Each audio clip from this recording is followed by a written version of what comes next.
भुजंगा,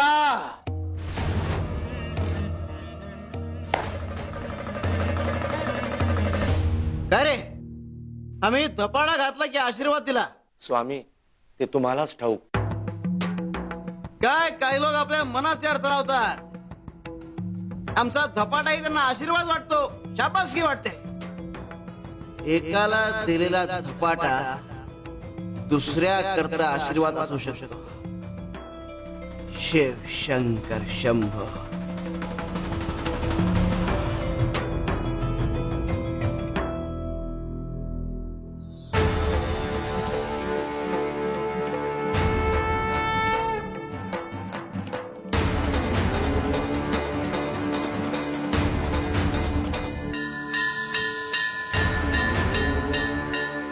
शिव शंकर नमामि शंकर. शिव शंकर शंभो. श्री गुरुदेव दत्त. दत्तगुरु महाराज, तुमच्या कृपेने माझ्या आयुष्याचा प्रश्न सुटला. आता मला कसलीच भीती नाही. हो ग पोरी, तुझ्या भविष्यासाठी आम्हाला खूप चिंता होती.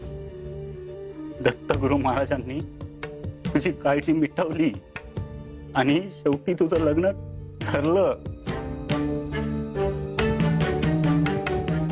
बाबा, मी सांगत होते ना, दत्तगुरु महाराजांची कृपा आहे आपल्यावर. त्यांनीच हे लग्न जुळवून आणलंय.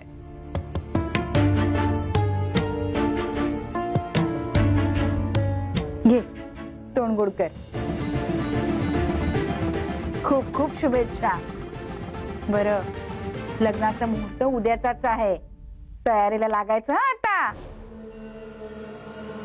पण मला एक गोष्ट सांगा, तुम्ही त्यांना माझ्याबद्दल सगळं खरं खरं सांगितलंय ना? हो तर सगळं सांगितलंय.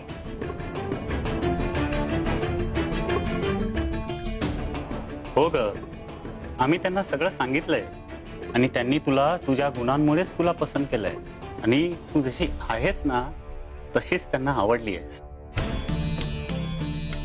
अहो बाबा, पण मला न बघता केवळ माझं वर्णन ऐकून त्यांनी मला पसंत केलं. अगं नलिनी, तू आहेसच की गोड, एकदम सुंदर. आणि तूच सांगत होती ना दत्त महाराजांना माझं लग्न जुळवा. महाराजांनी त्याचं सगळं जुळवून आणलेलं आहे. तू काही काळजी करू नकोस. खरंच फारच मोठ्या मनाचे असतील ते.